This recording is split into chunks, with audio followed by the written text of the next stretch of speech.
There's just been some really big news at 4 AM UK time, and I need to break it down because Gilbert Burns and Khamzat Chimaev have verbally agreed to fight each other through an Instagram DM session with each other for April the 9th, which is the pay-per-view card in April, and I'm looking forward to it. Plus, RDA versus Raphael Fizzyev is also in the works, and Gregor Gillespie has called out Tony Ferguson. Bobby Green is taking on Nasrat Akparast at UFC 271, and many other things, including the UFC raising the pay-per-view price to $75, which is crazy, and also Tyson Fury responding to Francis Ngannou. I thought I'd cover all of these topics on today's MMA news reaction video, starting with Gilbert Burns versus Khamzat Chimaev being verbally agreed over Instagram DMs, and April 9th is the date that they're looking for on that pay-per-view card, which is interesting to me because I feel like Khamzat Chimaev's entire marketability was the fact that he was going to be active and fight every couple of weeks, and now we've got to wait 4 months to see him fight Gilbert Burns. But as long as it's Gilbert Burns,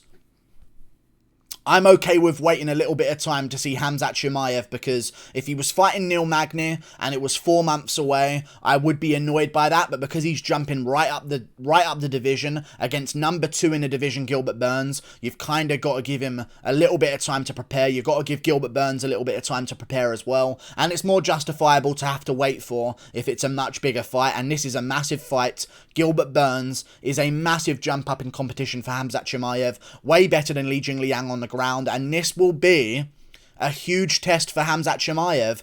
I'm gonna pick Khamzat Chimaev to win, but at the same time, Gilbert Burns could just chin this guy in the first round with that lethal check hook. He could also maybe pose some kind of problem in the ground with some kind of submission game off of his back. I assume he's going to be on his back. I don't see Gilbert Burns getting a takedown here and ending up on top. Maybe he does, and maybe that could be the way to kind of throw off the game of Khamzat Chimaev. If Gilbert Burns goes out there super aggressive and shoots his own takedown early, and maybe Chimaev doesn't expect it, and now he's on the ground and Burns has a chance to maybe get his back or something like that as Chimaev's getting back up to his feet. But I really doubt that, because Gilbert Burns was a former lightweight.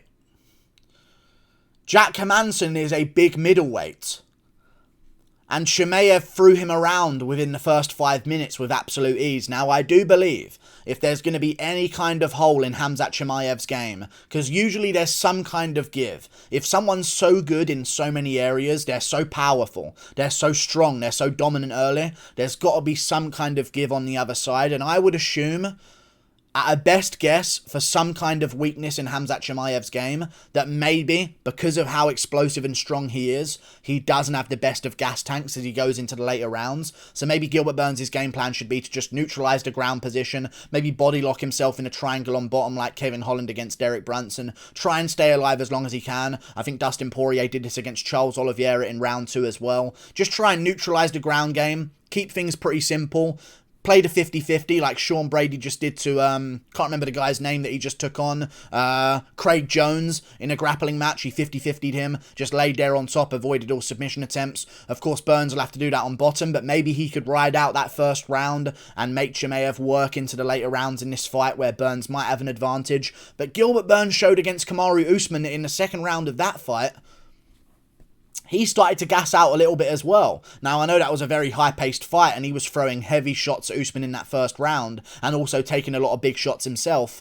But I don't like this matchup for Gilbert Burns. He's a little bit too small. I don't think he's going to have the ability to land those big shots early on, because I think either Burns is going to have to shoot on Chimaev, or Chimaev's immediately going to shoot on Burns. I don't see Chimaev testing out a stand-up game here. I think he's going to try and immediately take down Gilbert Burns. Burns isn't a guy who's known for getting guillotines off of takedowns or something like that. He's not like a Charles Oliveira or a Brian Ortega type submission artist. He likes to get on top, get the back, do some damage there, then slide in the rear naked choke. And I feel like Chimaev's got this one in the bag, man. He is a massive guy for the welterweight division. I know a lot of people out there right now are saying stuff like, "Oh, weight bully is the stupidest thing I've ever heard." But he is a giant guy for the welterweight division, and he can ragdoll middleweights, and he's not even small for a middleweight. I mean, there was a video of him a couple of days ago that came out walking next to Jan Blachowicz, and I get Jan Blachowicz was in sandals, but Jan Blachowicz is supposed to be 35 pounds bigger than him. And let's just say he didn't look that much bigger than Khamzat Chimaev. Chimaev's a big guy. He's a strong guy. He's very good, very skilled. He's got an amazing freestyle wrestling background. He's got medals. He's competed all over the world. And he lived in the gym as a kid. Like, you just can't... You can't take away the skill level and the dedication that it's taken to get Chimaev to the skill level that he's at right now. And you can't take away his skill level in general, is what I wanted to say at the start of that sentence. He's so good. He's got wicked stand-up. And I'll tell you this right now as well. That fucking Gerald Meerschaert win, that absolute can Gerald Meerschaert that didn't make any sense as a matchup, has aged really well because Meerschaert's beaten some good opponents in the middleweight division. He's now on a 3-fight win streak. He won all 3 of his fights in 2021, including a win over Makhmud Muradov, where he was also getting the better of Muradov on the feet in certain moments, and Muradov is known as a kickboxing guy. So for Chimaev to go out there and destroy him in the first round, I mean... You got to give it to Chimaev here. Destroying Li Jingliang in 1 round. Burns is good at grappling, but he doesn't dominate people with his grappling as much anymore. Even with a guy like Stephen Thompson, who is like a kickboxing guy at heart, and he's not really much of a grappler. Belal Muhammad did way better than Gilbert Burns. Now, you could say, hey, Gilbert Burns wrote the game plan, but they both tried to shoot takedowns on Wonderboy. Gilbert Burns barely got control time because he's not as big as like Belal Muhammad's and other guys in the welterweight division to stay on top of Wonderboy, and ended up sort of laying there on Wonderboy, occasionally landing a back of the head shot now and again and keeping control time. But when you watch Belal Muhammad go out there against Wonderboy Thompson, he dominated him, he took his back, he landed big shots, almost got a TKO in the first round, almost got a TKO I believe in the 3rd round as well, had some good moments there. I feel like Gilbert Burns, the older guy, first of all, I fucking respect him, man. I respect him. And I don't know how much to really get my hopes up here, because, you know, like, this could just be another one of those, oh, Chimaev's fighting this guy posts, and then he never fucking fights the guy, like we had with Neil Magny, Vicente Luque. I think there was another guy, Belal Muhammad was even calling him out at one point, and they were going to fight each other, but that never ended up happening, and Covington was offering his services, and that fight never ended up happening. So I don't want to get my hopes up too much, but apparently it's verbally agreed. They were sending posts back and forth, and Gilbert Burns sent him one that said something like April 9th with the eyes, and Chimaev says, yes, let's go, brother. So they have confirmed that they want to fight each other. I'm assuming Gilbert Burns, the only thing they're offering him right now is maybe Vicente Luque, and they don't want to fight each other because they're best friends. Oh, they're best friends. Fucking annoying. Either way, him and Luque are best friends. That's the only matchup that kind of makes sense for him right now. And if he's going to fight anyone down the rankings, why not take on Khamzat Chimaev, a guy who doesn't have the most experience, might get caught up in the moment, but also is very dangerous and has a big name that's going to boost your name value even further. Because if Gilbert Burns KOs Chimaev in the 1st round, he might get himself a title shot. Now, if he beats 2 other contenders, he might get a title shot. But if he beats 1 other random contender, there's a solid chance he's going to have to earn 1 more win before getting that rematch against Usman, or whoever has the belt at the time. Maybe Leon Edwards beats Usman and then Burns can get a title shot anyway, but this is the perfect move for Gilbert Burns. He's taken on Khamzat Chimaev. I don't know why it's booked for April 9th, but we'll see how it goes. But I'm glad that Gilbert Burns took this fight, and you've got to give credit to Gilbert Burns, because people don't take these bouts down the rankings. He could easily say, no, I want Belal Muhammad. He's way higher up the rankings. He's more deserving. I'll take on him instead. But he wants Khamzat Chimaev. I like the idea of that matchup as well. But I want to say this, yeah? What does the UFC do when they say, we're working on a fight? Seriously think to yourself right now.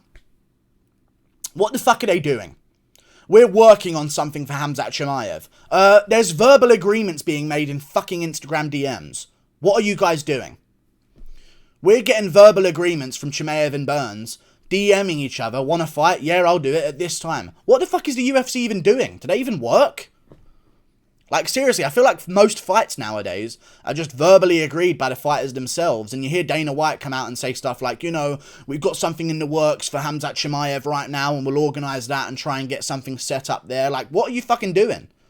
Are you controlling their fingers in Instagram DMs to say that they want to fight each other? They're organising shit themselves. The UFC's been doing fuck all recently in terms of organising big fights, because I feel like they're delaying so many bouts this year, and that's annoying me. And maybe that's tomorrow's rant video. I'm gonna fucking go off on them because it's pissing me off. They seem to have their fucking fingers up their ass the past fucking few months. Either way, Moving on to another news story. Credit to Gilbert Burns. If you do take this fight, I really do respect you.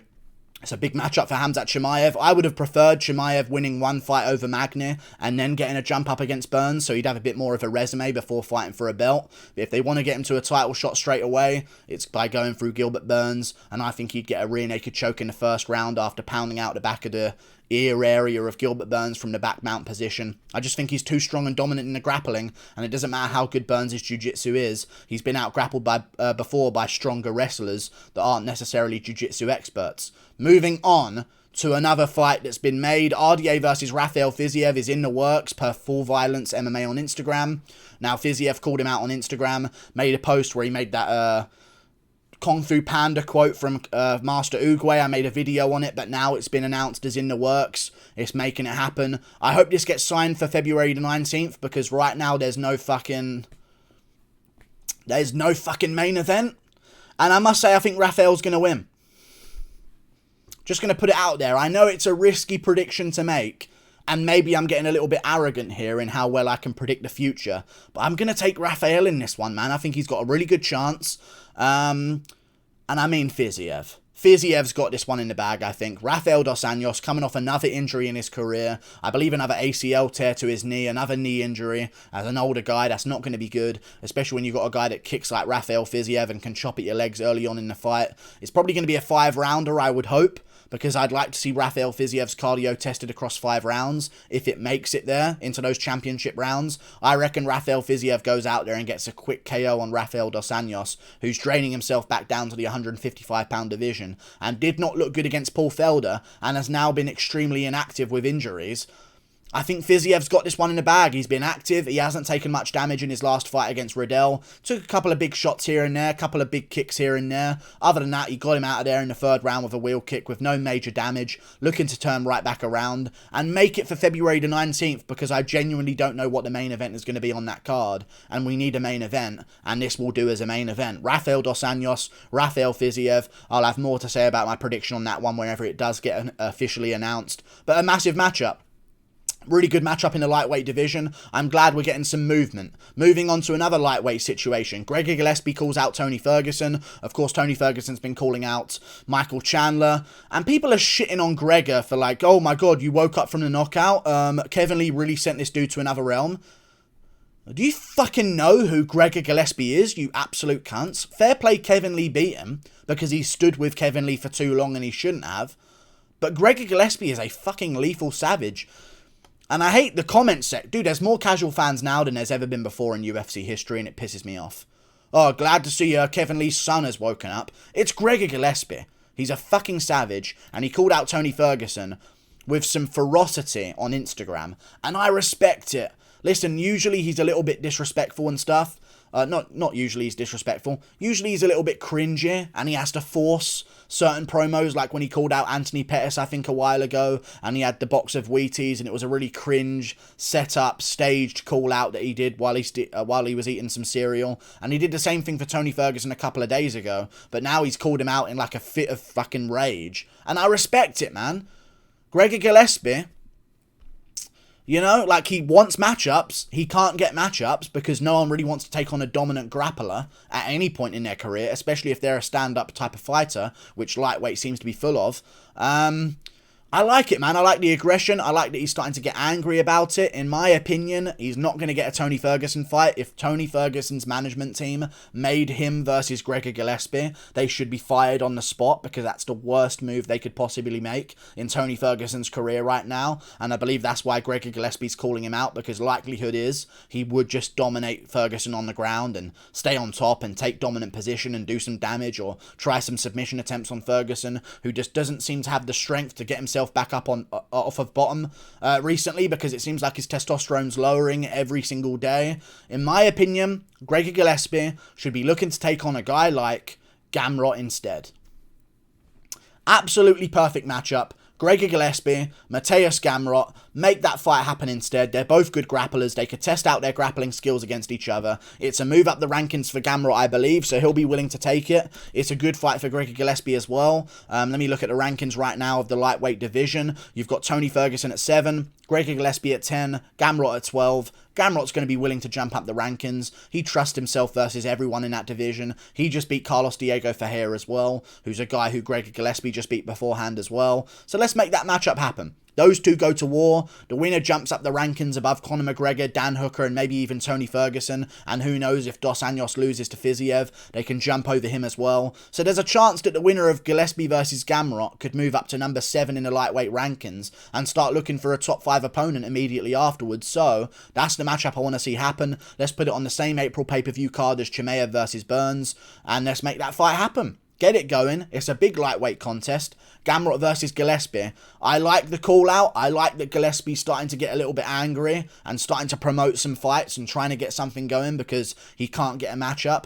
Gamrot will accept it. Gamrot will accept it. He's a great grappler himself. I'm sure he'll like the matchup against Gillespie. They could either do it on the main card of a pay-per-view or a fight night headliner. I doubt a fight night headliner at this point in their career. Maybe a good co-main event of a fight night or something like that. Moving on to another story that's taken place. Bobby Green has stepped up to take on Nasrat Haqparast at UFC 271. I think Bobby Green's going to win this one. It's a good matchup though. Stylistically, they're both boxers. I'm sure it'll be a fun fight, but I reckon Bobby Green's going to win this one in the first 2 rounds. 29-28, I think he takes the first 2 rounds. Maybe because he's taking it on short notice, he won't quite have the cardio in the third. We saw Nasrat start looking good on the feet against Dan Hooker in the 3rd round before being taken down. I don't see Bobby Green going for a takedown, but what I do see is him being way too fucking quick for Nasrat Haqparast and way too technical. I mean, he looked great against Al Iaquinta not too long ago. Got a first round KO there, and his fucking... He could have beat Fiziev. And people don't talk about that enough. It was a very close fight. I thought Fiziev won. But that's a very close fight. Like, you could argue that that should go to Bobby Green. 30-27 is a pre-written scorecard. They knew they wanted Fiziev to win. They weren't going to let this one go to the old veteran Bobby Green. Like the Moises fight as well, by the way. He's been robbed a few times in his career. I mean, Bobby Green gets robbed every time he loses, other than against Dustin Poirier and obviously recently Fiziev as well. But... great matchup. I reckon Bobby Green gets this one done. Nasrat Haqparast is good, but I don't think he's at that next level yet.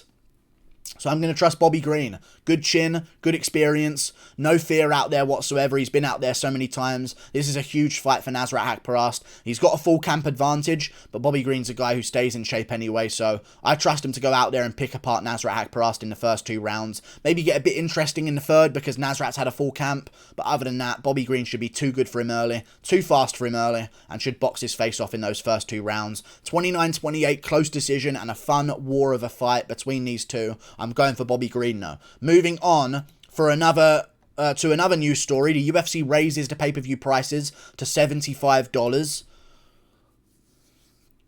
Remember when I made a video a couple of days ago saying that the UFC was trying to tank the pay-per-view numbers of Ngannou's pay-per-view card?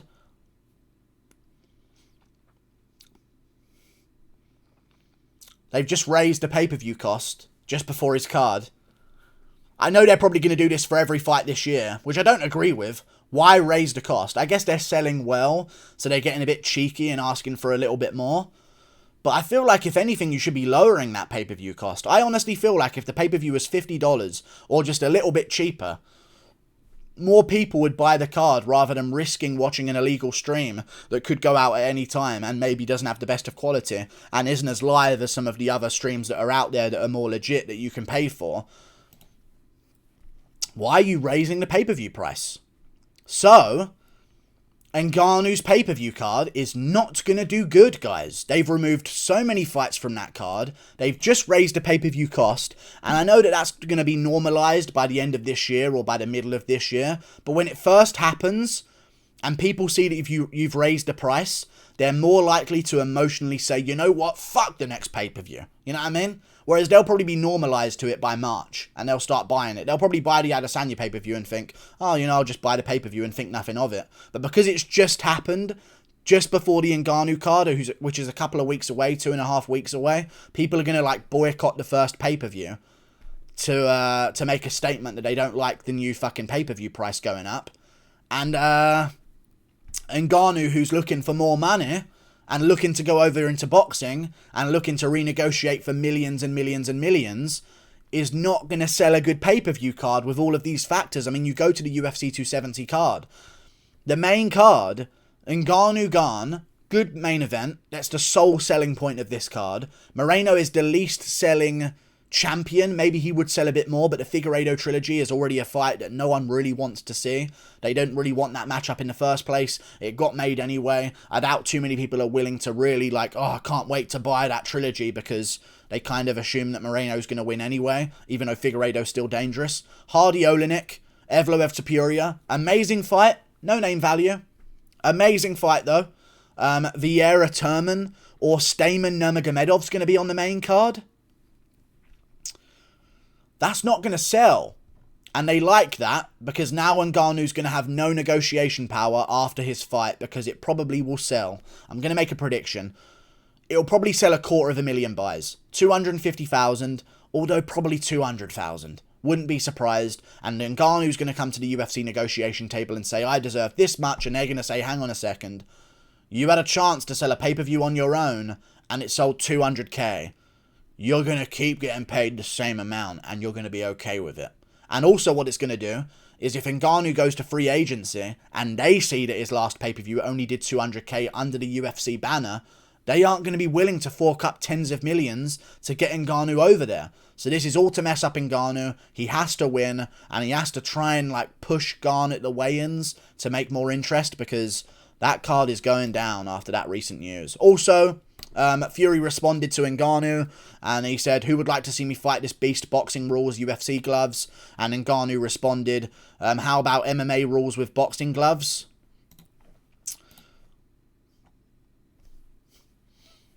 How does that make any fucking sense? MMA rules with boxing gloves is not a compromise.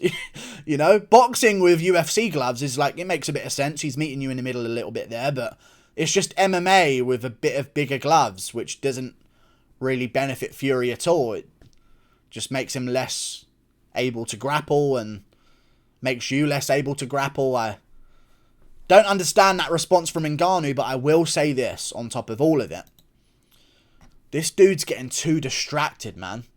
If there was like a sign that we needed to see that a champion was getting a little bit too big for their boots and was about to lose, Ngannou is giving off every single one of those signs. Talking about boxing, talking to Tyson Fury 2 weeks out from his fucking pay-per-view fight against Cyril Gane, the biggest test of his career so far. He's negotiating with Fury an imaginary fight that's probably never going to happen. And he's talking about more money, and the UFC don't like him too much, and he's got all this pressure on his back because he has to win right now. If I had picked Ngannou to win, which I haven't because I do believe Cyril Gane's going to beat him, and I've always thought Cyril Gane would beat him, but if I had picked Ngannou, this would be a time where I'd start worrying about my pick, because he seems to be doing anything other than talking about Cyril Gane. So, worried for Ngannou. We'll see how the matchup goes, though. Sure, it'll be a good one. That's all the news of today. Like and subscribe. Thank you for watching. Oh, yeah, and Dustin Poirier brought out a new whiskey. That'll probably fucking tank completely, because I get why he did it, but, like, Jesus, how just opening up every fucking business? I don't think that's going to work out, dude. There's a lot of whiskeys out there, you know? We'll see how it goes, though. Maybe it'll make a bit of profit off the initial boost of actually making the whiskey, because, of course, if McGregor has a whiskey, now Poirier puts out one to kind of have a dig at McGregor. McGregor's going to type something soon about that on Twitter. Like and subscribe. Thank you for watching. Click that button up there. Toodle pip. I'll see you later. Goodbye.